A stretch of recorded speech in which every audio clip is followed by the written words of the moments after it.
Good afternoon, everyone. Welcome to the Columbus Metropolitan Club. CMC connects people and ideas through community conversations at forums just like this one nearly every week. My name is Anthony McIntosh. I am President and COO of Uprise, and I'm also proud to serve on the CMC's Board of Trustees.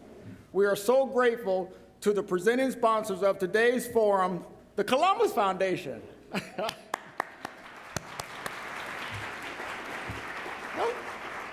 We could do a little better than that for our sponsors, guys. Come on, the Columbus Foundation.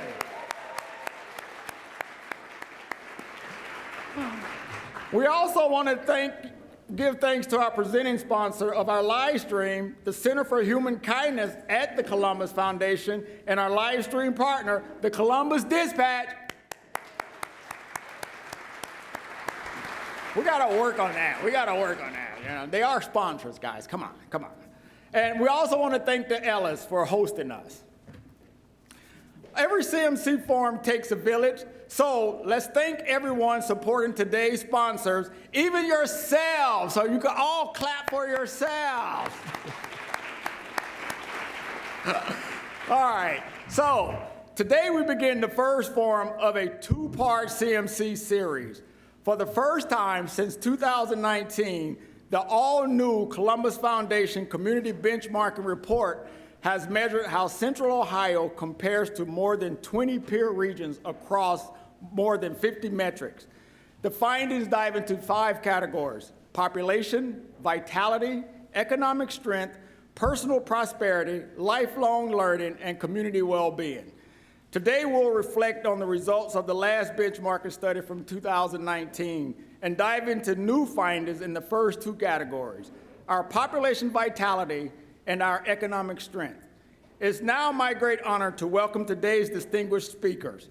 We have Matt Martin, Director of Community Research for the Columbus Foundation. We have Kenny McDonald, President and CEO of One Columbus. We have Padmini, Roy-Dixon, Economic Development Director and Regional Innovation Officer for the Mid-Ohio Regional Planning Commission. Whew, that's a lot.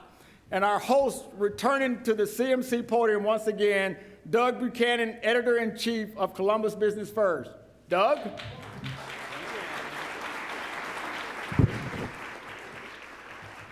Okay, well, this kind of benchmarking study is catnip for the kinds of policy nerds who love CMC, so I think this is fantastic. We love this kind of stuff as well, so Matt and everybody who had a hand in this, appreciate you doing it.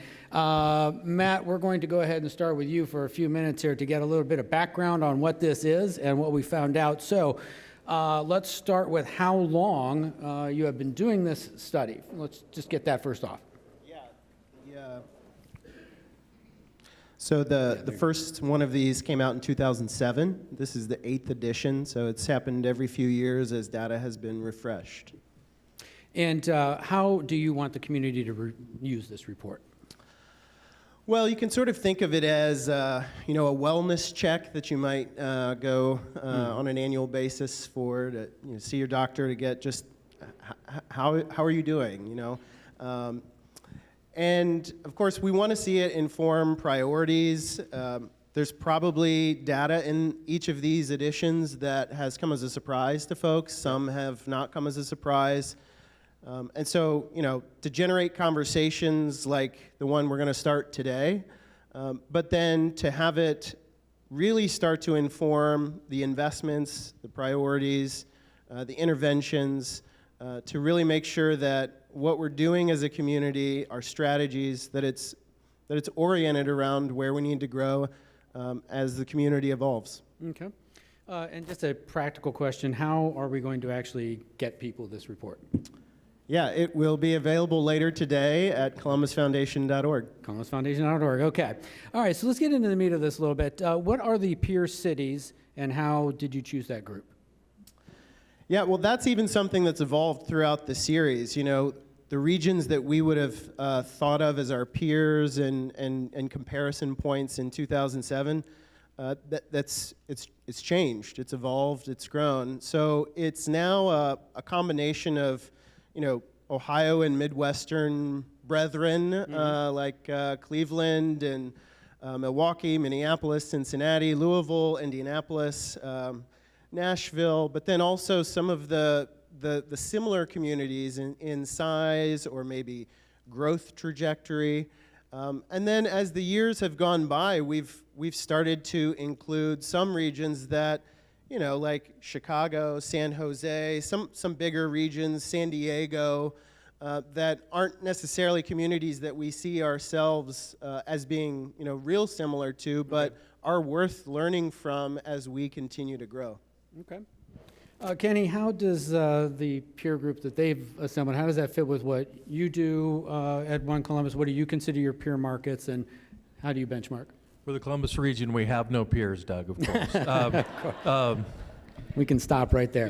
And first of all, thank you to the CMC crowd. Thank you to the foundation for doing this important work. I'll build on something that Matt said. When I first moved here, I think the first few years I moved here, one of these benchmarking reports talked about our infant mortality rate. And I happened to be in a room, it was a Columbus Partnership meeting, where it was presented. Maybe the world moved a little bit slower then. There was a big conversation about the report, and it spawned a conversation about how that was unacceptable. And now we have Celebrate One, and we have all the work that Celebrate One has done. I invite you to think about this report in that way.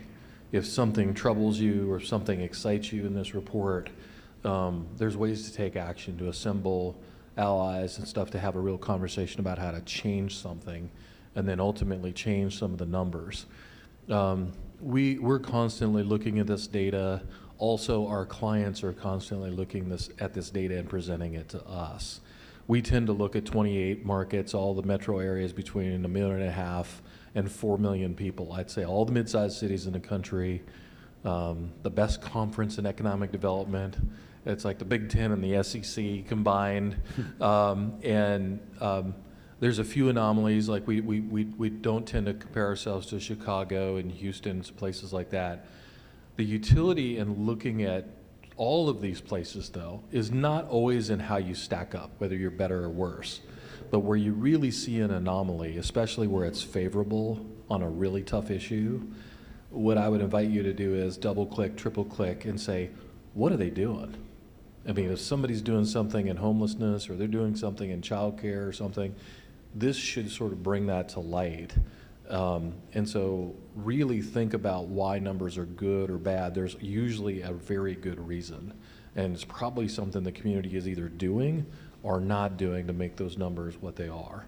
And I'm proud of it. When I look at the whole report, I'm really proud of how we stack up overall on most of these rankings. And then finally it's pretty convicting. When you look at some of the data points and shows the hard work that we all have to do to make the community better. Okay. Padmini, can you talk about how you can use this data both in your role and at MORPC in general? So I think the report highlights that for all the positives that are happening for the region, there are also areas where we need to be doing better. A common question we ask ourselves at MORPC is, how can the region grow better as it grows bigger? We know the region is growing. We are on track to add 3.15 million residents by 2050. But we also know through data that three-fourths of that growth is going to be driven by migration, which means people moving into the region from other parts of the state, other parts of this country, other parts of the world. And I think that behooves us as practitioners, as elected officials, as leaders, to create a region that is welcoming for all, and also puts in place the infrastructure that is needed for the region to be consistently an attractive place to live in.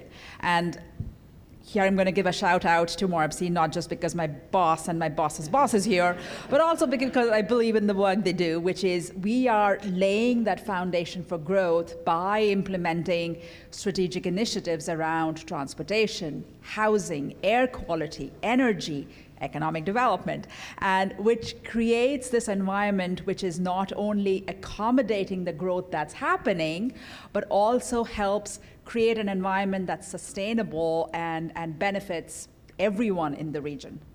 Okay. I have some specifics from the first couple of sections of the report that I wanted to go over, but I'll just start with each of you. Matt, is there one finding in particular that surprises that you wanted to highlight? Yeah, well, I would just echo what Padmini just shared and point out that we're maybe the most internationally diverse in terms of our immigrant and refugee population. Okay. It is maybe the most globally, ethnically, linguistically diverse among the cohort. Okay. And half of our immigrant and refugee population has arrived in the last 10 or so years, and so it's recent and it's diverse, and I think that speaks volumes to the kind of place that we can become if we channel that into a competitive advantage in the economy and in our culture. Okay. Kenny, how about you?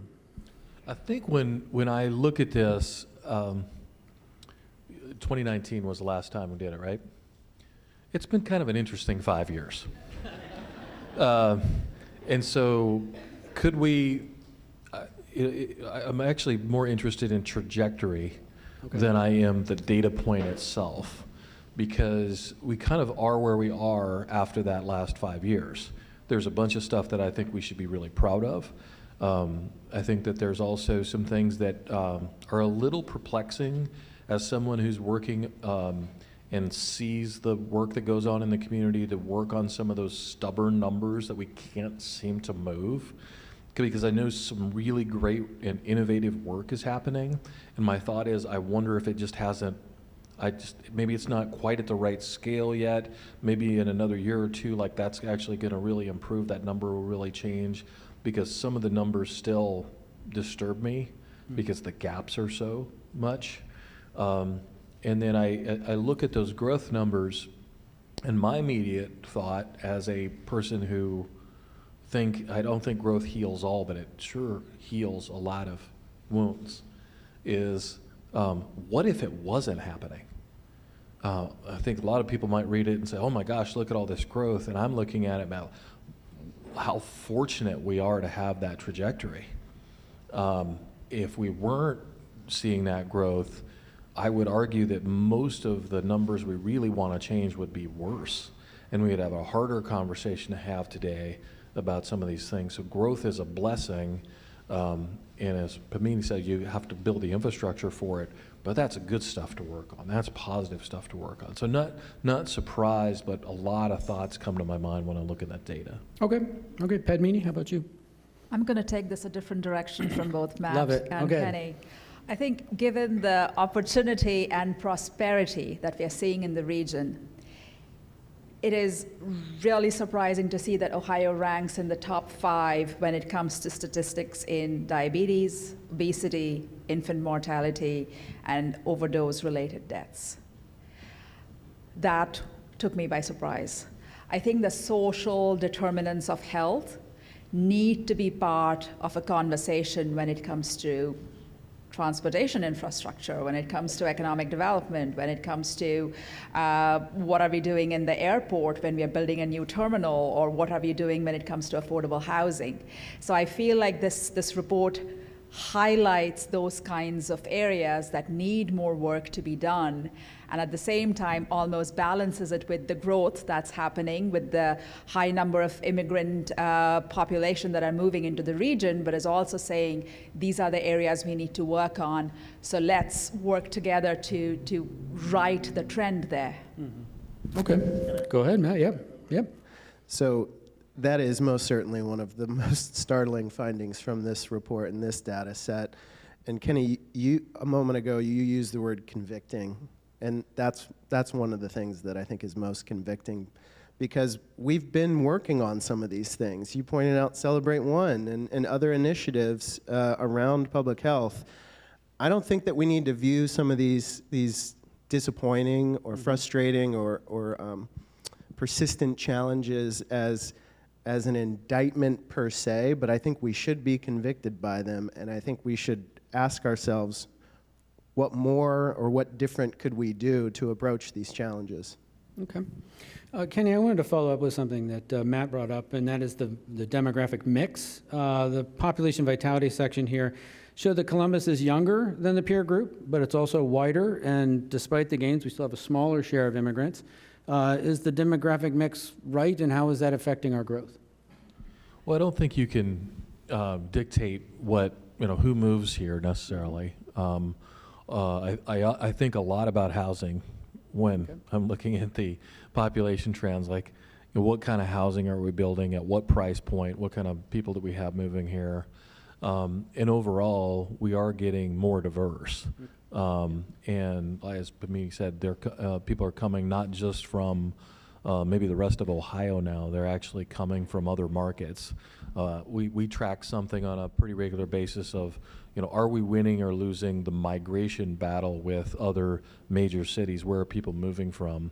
And if you look over the long arc of the last decade or 12, 15 years, you'll see markets like Chicago that we used to lose most of the early graduates to, we're now gaining. So they're moving from cities like Chicago. We're still maybe there's a net loss to a place like Atlanta, but we're winning on DC, New York, Chicago when we're looking on these trends, and we're measuring that every quarter to see where people are moving from. And where they're coming from actually contributes to the diversity of some of those populations. And so again, I want to look at the whole number as well as who. We need even more people. If I'm doing my day job, we're going to continue to create jobs, building this workforce, having a quantity of people that we can actually have the opportunity to educate, and then culturally behind it, like the more diversity we have, the better community we have, just generally. Yeah. Anybody else want to take that one? I'll just go on to say that as an immigrant myself, I was born and raised in India. I came to the United States for grad school and never left. So these are exactly the kind of conversations I feel that need to be happening, because again, what this report does is highlight a snapshot in time. Yes, it does give us trends over the last 5 years, but it's such a good precursor to what might be coming. And the more prepared we are when it comes to, say, workforce, having a skills focus on workforce, not just one that's based on, say, credentials, so we can plan for the jobs that are coming. I think the infrastructure growth with Linkas, with the airport terminal, with zone-in, those are the right kinds of developments that are happening that's, again, preparing the region for the growth that's coming. So all of that together, I think, is shaping the region to be the right one we need for the growth. And again, this report goes a great way in showing the pluses and the areas that need to be worked on. Okay. Another statistic of benchmarking in here had to do with small business formation and in entrepreneurship. We continue to have low rates of that, particularly among women entrepreneurs. I know we'll be going on, Bill Lafayette, Bill's right there. We're going to go over this in January, something, whatever, the first one of the year. We got the Blue Chick Economic Forecast. I'm going to put that preview out there for that one, so be sure to sign up for that. But for now, Padmini, do you want to start on this? What gives with that? So I don't think we can definitively say that I think small business formation numbers are low. And the reason I say that is because if you look at the report, it talks about 3 indicators: number of entrepreneurs, small business startups, and number of small business firms. And all of those numbers trended up between 2020 and 2021. We don't have data since 2021, at least not in the report. So we can't really say for a fact that numbers have gone down. I think in looking at successful cities around the country that have a strong small business sector, some of the common variables you see are a competitive tax environment, density in co-working spaces, low cost of living, an educated, talented workforce, and a thriving investment ecosystem. So that gives us pointers to where we need to go. Some other things to look at, and something that Phoenix is doing, they have something called the Adaptive Reuse Program that allows local entrepreneurs to turn vacant historical buildings into local businesses. Austin and Portland are setting aside spaces in new developments for small businesses. So there is a lot that needs to be done, but we also need to see all the things that are going for the region when it comes to small businesses. Kenny, you want to take anything on that? I think this is one of those numbers, Bill will tell you more, but this is, I think, every year Bill points this out. And so there may be other things that kind of you don't think are connected to this. Do you have a robust child care network? Do you have things like that that contribute to women being able to start businesses? And, you know, do you have the infrastructure for that kind of thing? There's a cultural element to it. My wife's from Miami, Florida. You know, everybody has 4 businesses when we go around Miami.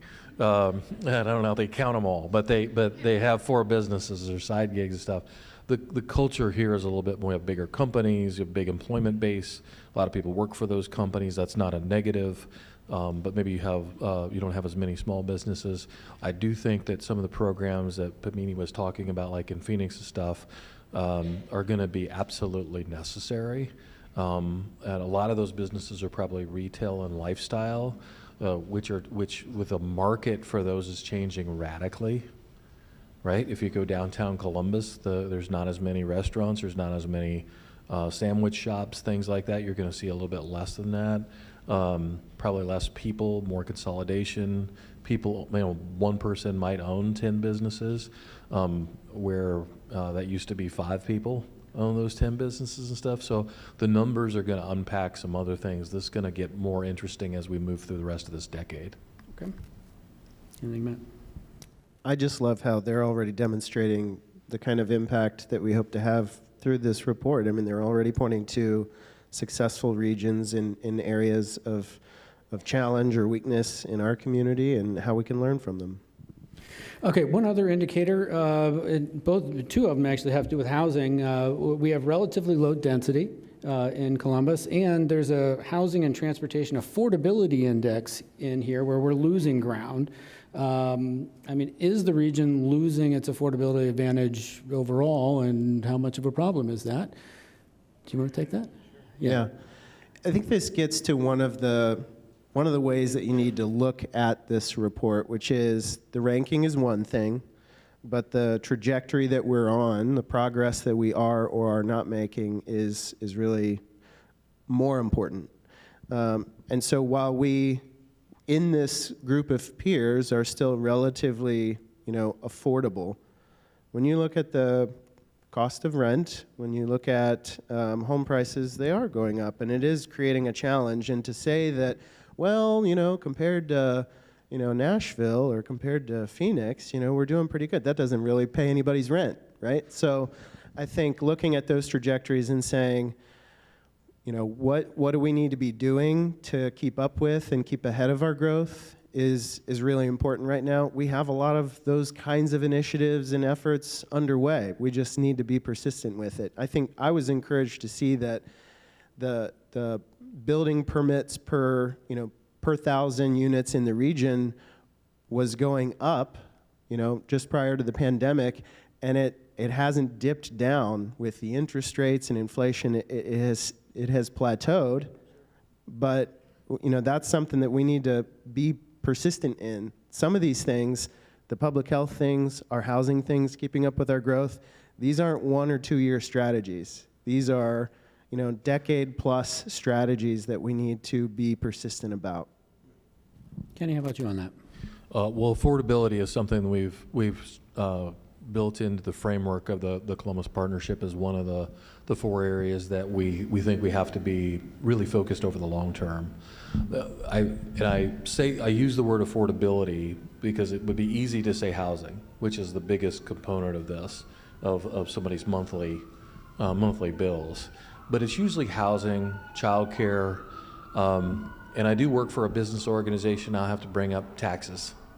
They're a component of affordability as well. We're a region on the move. We're moving and building big things. We're building infrastructure. We're trying to keep up with our growth. And so that all costs money. And someone has to pay for that. I would argue that we can probably do a better job of planning this and taking a hard look at what mortgages are we paying off? how do we actually put some things on the plate so that we can actually, handle them in the future? Let's really knuckle down, knowing that we're not going to quit growing, right? I mean, he talked about it. MORPC predicts this all the time. Okay, we know what tomorrow's newspaper is going to say. That's plan for it. We're going to have more people coming. They're going to need houses. They're going to need infrastructure. Let's pay for it, but maintain our affordability. Last thing I'll say about affordability is, like it or not, it's more important here than it is in other places. Most of these cities that we love to visit and are known for their mountains and their beaches, and or even cities in Europe and stuff like that, folks, they're not affordable. I mean, there's some, I can just go one after the other, like, well, these are really challenged markets for affordability. They continue to attract a lot of people because they're really great places, or they have unbelievable economies, and there's some really interesting stuff to do. We have to balance the fact that people will flock to this market for different reasons, but they do come to the Midwest and to the Columbus market because we have a great economy and we're an affordable place, so that you can actually put that, your dollars will go a long ways, right? You can live in a home, not an apartment. You can access things within 20 minutes and go to concerts and stuff like that. Try doing that in some of these cities where more and more of your bills are going out the door before you ever have any discretionary income. It is a core part of our value proposition, and so I worry about losing the affordability battle more than I would if I was running the San Diego Regional Alliance or something like that, right? And that doesn't mean this isn't a beautiful place and a great place to live and everything, but mentally, we're people that are going to make that move. It better be affordable, because the expectation is that we're affordable. If I could Go add ahead, to yeah. that, Yeah. the affordability point that Kenny made is so vital. The research that MORPC has done shows that the home prices in the last 6 years, 2017 to 2023, have gone up 57%, while income has only gone up 29%. You can do the math. Things are not going to be affordable if we don't take measures right now. So again, going back to what this data shows us is that, yes, these are pressing challenges, but we are also more affordable right now than cities on the East Coast and the West Coast, which almost, with the population in the middle of the pack growth that Columbus is seeing, that gives us that breathing space, that extra time to work on this problem. And I feel like when it comes to housing, so many of us are involved in those conversations, and I feel like more and more solutions need to be on the table, so that we are not just looking at it from a single lens of, is it a small housing, is it a single family housing tax credit, or is it mixed use developments? Let's talk about density. Let's talk about how density reduces the cost of building houses, because now you're condensing all the growth in one area, and communities can still have a different character if they want a rural character or whatnot, the land that's not been used to build houses. Let's talk about reducing setbacks, reducing lot sizes, bringing together financial institutions and developers and elected officials and practitioners to the same table to talk about these solutions. So I feel like we are at the cusp of where things could go either way, but let's use this moment now to work the problem. So, Padmini, you brought up it's a good segue into a question I had later on the list, which is, when we look at benchmarking like this, and we look at cities around the country, and you have the Austins and Nashvilles and cities like that, they're growing very, very fast, but is that what we should be aspiring to in Columbus? I'll be happy to take that. Okay. So, again, I refer to this all the time. In 2019, when we got to the end of the last decade, which was the greatest decade of growth we'd had in the region, maybe 40 or 50 years, the public, all of you, as we went around our entire region and asked the question about growth and what do you want the next decade to be about, it was growth is good, it's necessary, it pays a lot of bills, It provides the oxygen we need, but we want more. And we also want to close gaps at the same time and at the same pace. We heard that community after community, 11 counties, right? Every chamber of commerce, every group we could get a hold of said, we want more and we think we could do it. And that's why we put this vision out there of being the most prosperous place in the country, because what we need technically by that is, can we be a region that achieves growth and closes gaps at a pretty rapid pace? We haven't proven yet that we can do that, but I think we're actually on a fairly good trajectory. There's still a bunch of places that still are just doing part one of that equation and only want the growth piece, which I want too, but they're not quite dedicated to closing those gaps like I see across our region and our community, and that we have a chance to do. I will be the first to say, we're having a hard time keeping up. Our growth rate's maybe 3 or 4%. We're about the same as Oklahoma City, Kansas City, some places like that when I look at the data we look at. And Austin, Nashville, these places that are 14, 15%. I'll give you a tactical example. About 100,000 people moved here between, I think, 2019 and 2023 or something like that. I'm gonna get that roughly right. If you're in Austin, another 180,000 people moved. They're basically, and they're a little bit bigger than we are. They're not that much bigger than we are population-wise. That's the whole population of Licking County, in addition to the growth that we already have. So you think there's a lot of orange barrels and cranes and a lot of revenue challenges trying to keep up building that infrastructure and keeping taxes lower and stuff. Think about almost tripling that growth, right? I don't aspire to that. I don't think we. I think we want to keep growing. I like that to increase a little bit, quite frankly. But I don't think we're trying to shoot for the 14 or 15% or something like that. That's not who we are. Padmini, go I'll ahead. second that. I think the manageable growth that we are evidencing right now is so much. It acts in our favor when we compare it to the growth in, say, the Austins, the Charlottes, the San Jose's, etc. Because this gives us time to plan. And that, I feel like planning, again, MORPC, planning, go hand in hand. I feel like that's at the bedrock of any successful project. Look at Linkers. We are very excited about the levy passing last week. It gives us an opportunity to create this comprehensive transportation and growth plan. But planning for that began years ago. So we are seeing the growth that we are seeing right now, and knowing what the growth is coming, I feel the manageable growth that we are having allows us to plan for the future. And I would much rather aspire to that than what we are seeing in other cities. Yeah. Matt, do you have a take? Yeah, I would underscore all those same things. I feel the same way about our growth rate. What I would add to it, though, is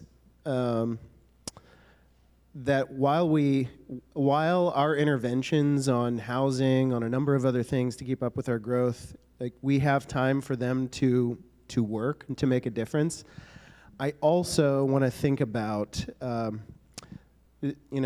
so many of the people who are here, whether they came from small town Ohio or another Rust Belt city or a war-torn part of the country, they came hungry for opportunity. And we have that here. But there needs to be a sense of urgency about making sure that everybody can tap into that. And I know I'm not hearing the opposite of that from this panel, but I think that is something we need to be thinking about, because when we look at poverty, which overall has gone down, we still have the same racial gaps in poverty that we've had. So I think that piece there, just a sense of urgency around that, needs to still be part of this. Okay. Boy, this is flying by. It is CMC's long-standing tradition to take audience questions, so now is the time for you all to get involved. We're going to move from our live stream and in-person audience in just a moment, so if you have a question, you can make your way back to the microphone back there. And if you're joining us online, type your questions into the chat, and Doug Buchanan will be happy to take that. So I will ask one more question before we move over there. Does the benchmarking report show a community moving in the right direction? Matt, we'll start with you. I think that's a really complicated thing. And on the topic of growth, if there was a simple formula about growth, there's a handful of regions in this study that would love to have it, and there's a lot of Midwestern cities like Cleveland and Detroit and Pittsburgh that would love to have that.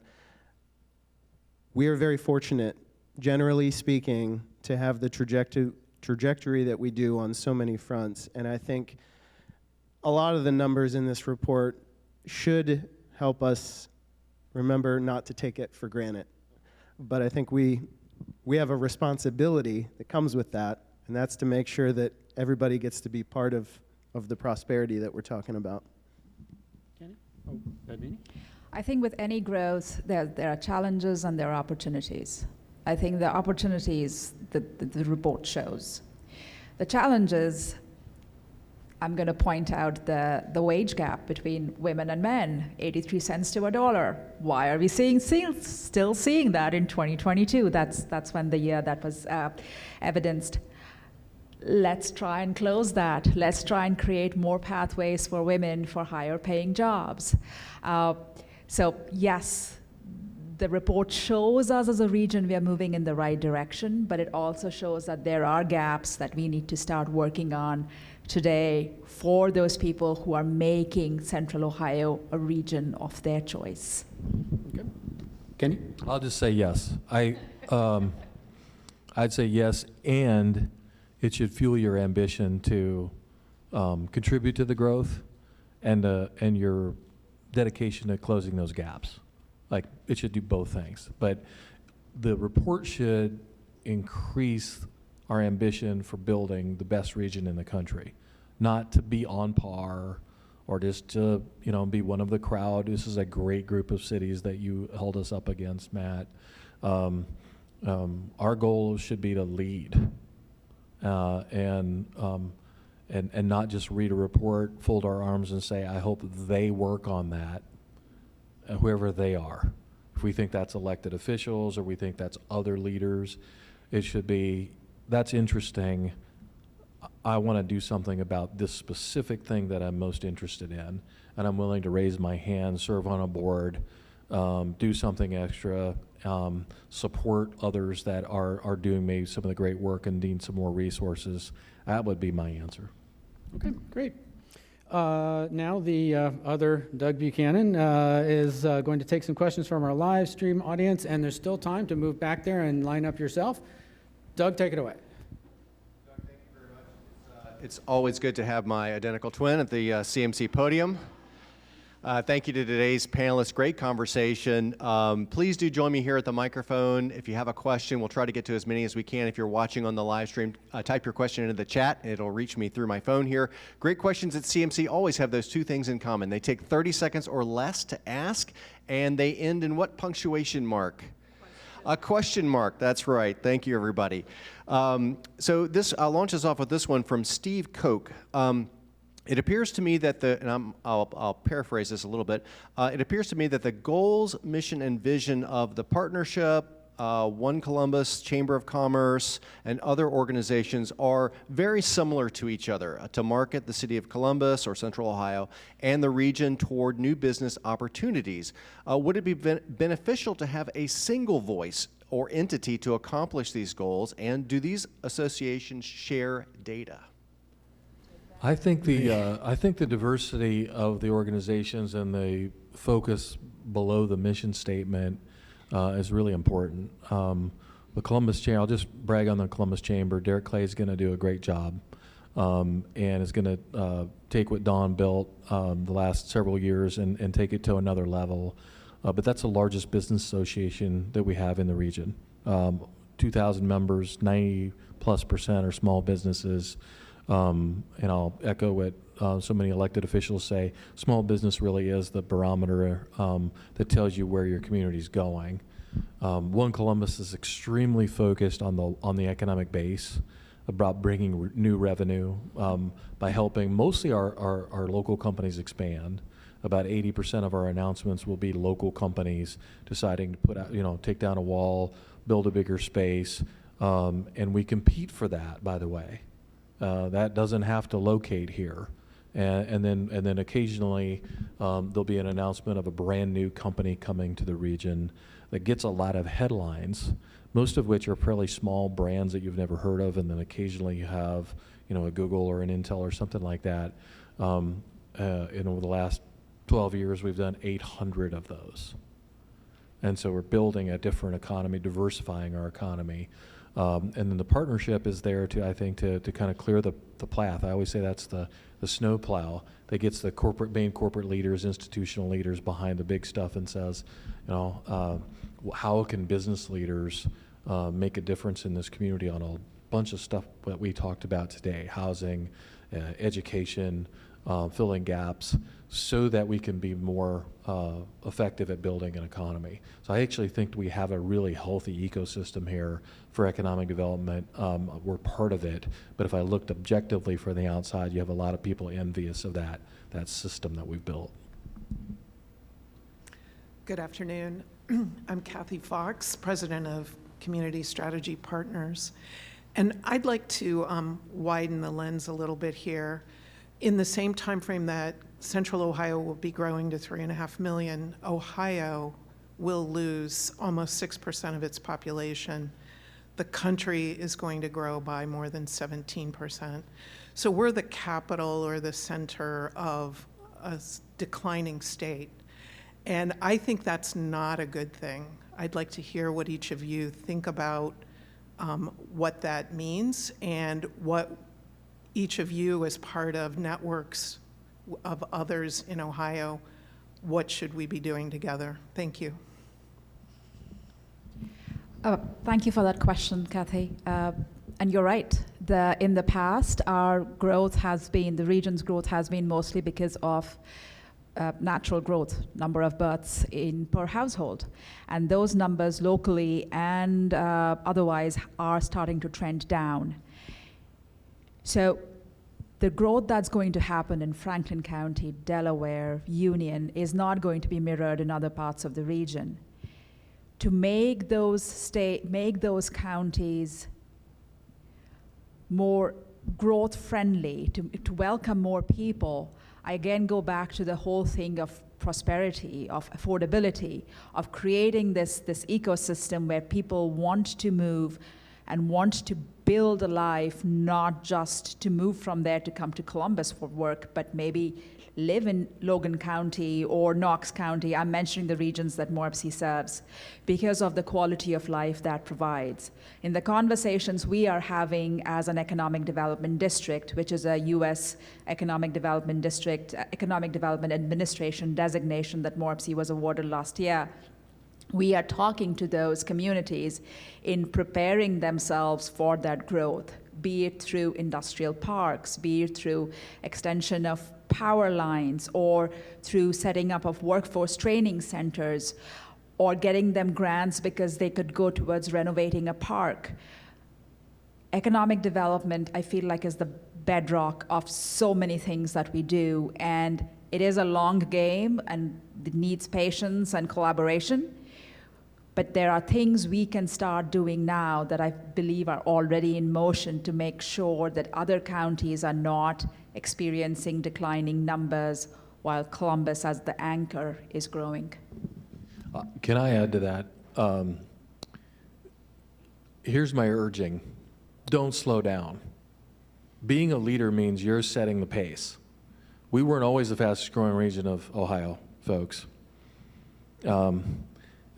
We've had to earn our way into that. We've made decisions that say we want to grow, and then we've been very fortunate. That means that we have to do something with the responsibility, with the blessings we've been given, and that is to keep going and to set the example. I, again, became an Ohioan 14 and a half years ago. My greatest ambition is to get all of Ohio growing. And we're doing it here. I see the seedlings of Dayton is now doing better than it has done in maybe 30 years. The Cincinnati region is keeping pace. A lot of that's lost because some of the growth is in Kentucky. But the Cincinnati metro is really growing pretty fast. I see a lot of stuff going right in Northeast Ohio for the first time in a long time, like some things really favoring. Again, trajectory. Think about where it's going, not where it's at.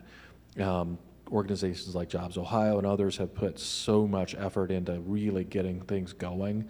We could be on the precipice of getting all of Ohio growing. But we're going to have to continue to do some stuff that Doug and I were talking about this morning around energy and things like that. I could get really optimistic about it, and I get more optimistic the better we do and the pace that we set for the rest of the state. So let's never apologize for leading and creating jobs here and have people moving here, but let's also be a great partner to every other part of the state so that we can get all of Ohio growing. It'll only accrue benefits to us even more.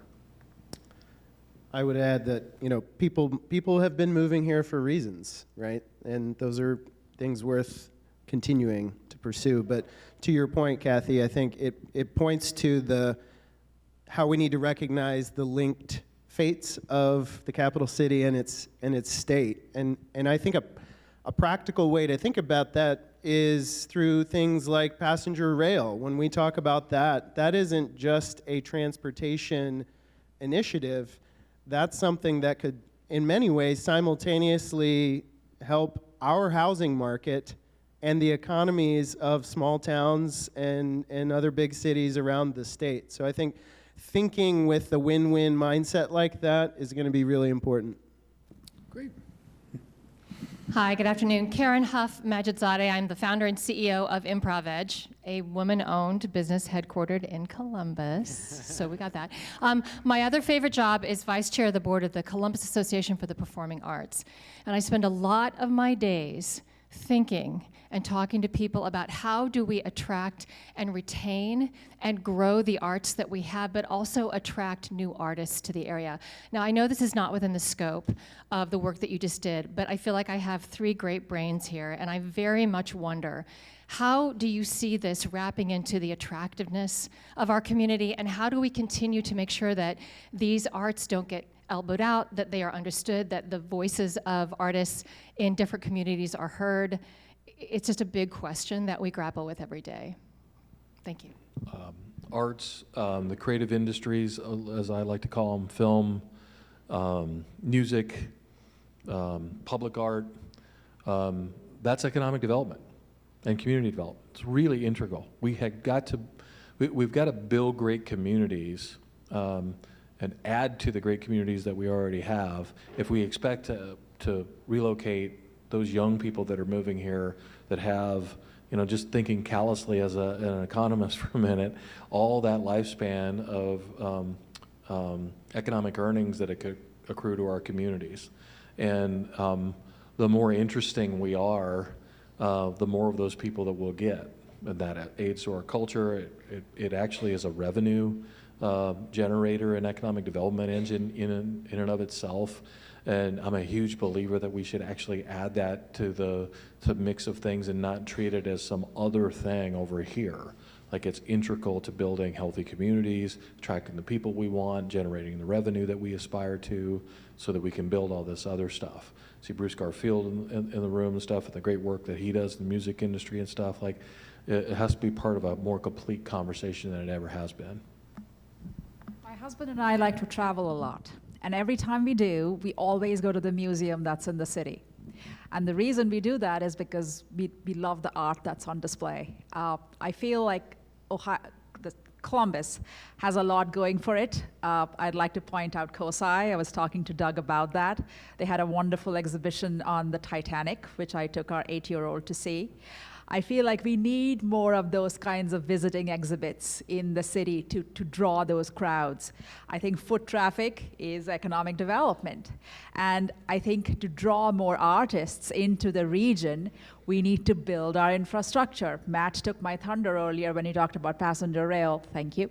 I was going to talk about that and how exciting of a project that is, but when we are looking at transit, when we are looking at airports, when we are looking at roads and housing, all of those things start to build the ecosystem which will draw people here. So I feel like the future is bright, and I'm a huge supporter of the creative arts, so I'm rooting for you. We have about 4 minutes left, and we'll try to get to 2 more questions. All right, thank you. I'm Robert Shenton, lifetime member of CMC, and here representing the Ohio Chamber of Commerce as well as Music Columbus. And Karen, you stole my question. Well done. But that said, when you look at Austin and Nashville, one of the secrets of their growth is the creative class and the creative economy, which I think we can do a lot more here. So, new question though, I'll go with the Chamber of Commerce question of taxes.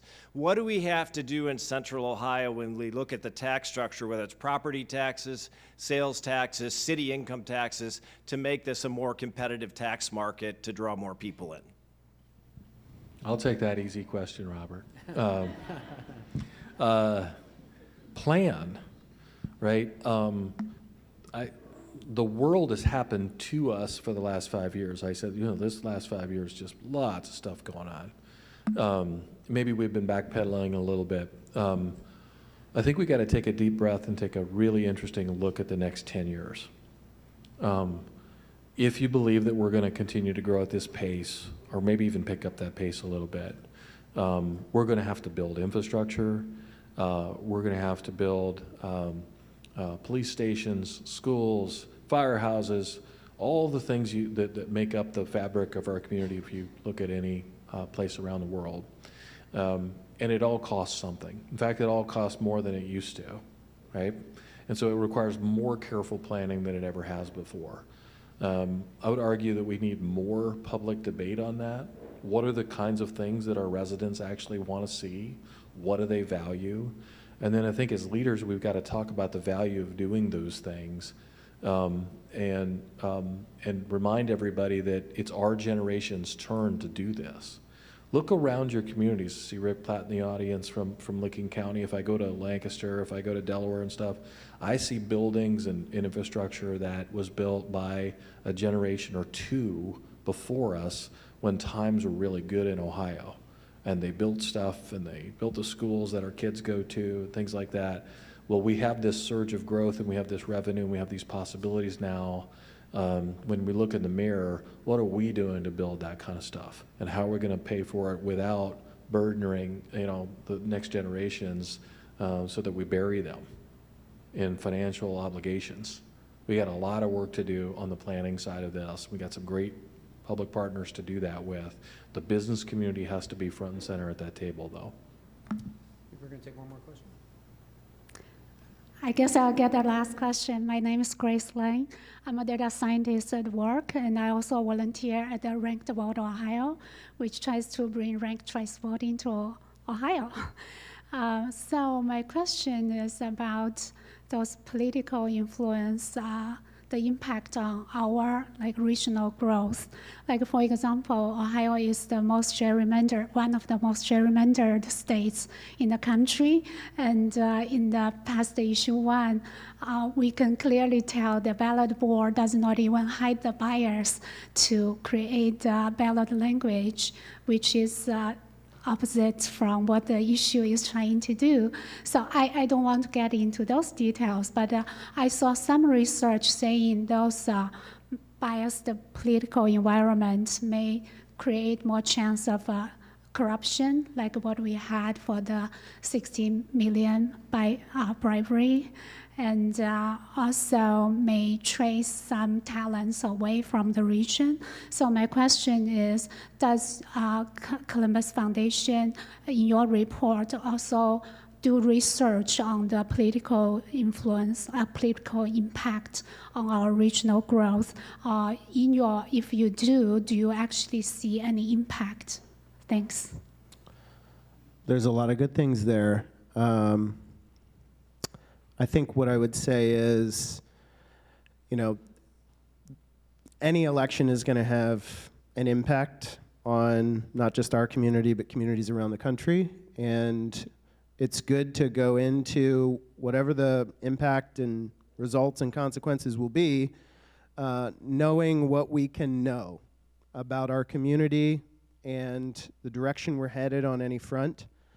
I would say on the topic of corruption, that's maybe something worth bringing up, and it's something that, Doug, as you know, the journalism industry and what's happening to that industry, it really matters. I mean, that's why we've invested as a foundation in nonprofit journalism to help make sure that there's coverage and attention being paid to our political landscape at all levels. But I hope what you find in this report is an invitation to care. I mean, that's what underlies all of our investment in community knowledge, our grant making, and our support for donors, is an invitation to care for your community and to focus on these things that stand out as needs in our region and beyond. Great. Okay, well, we always say that we wish we had more time, and in this case, we do have more time next week. So please come back for part 2. Matt will be back with another expert panel, and for now, I'm going to turn it over to Anthony.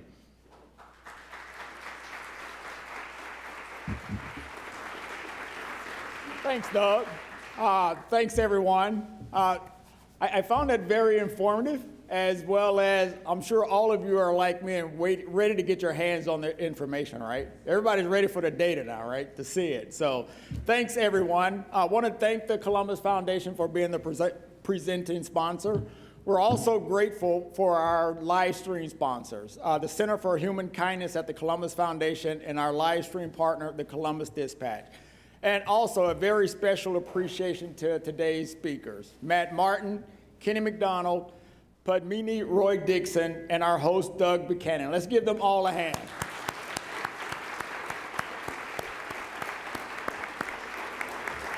And as Doug mentioned, next week is the sequel, right? So please plan to join us for our Benchmarking Central Ohio Part 2, which continues right here at the Ellis next Wednesday.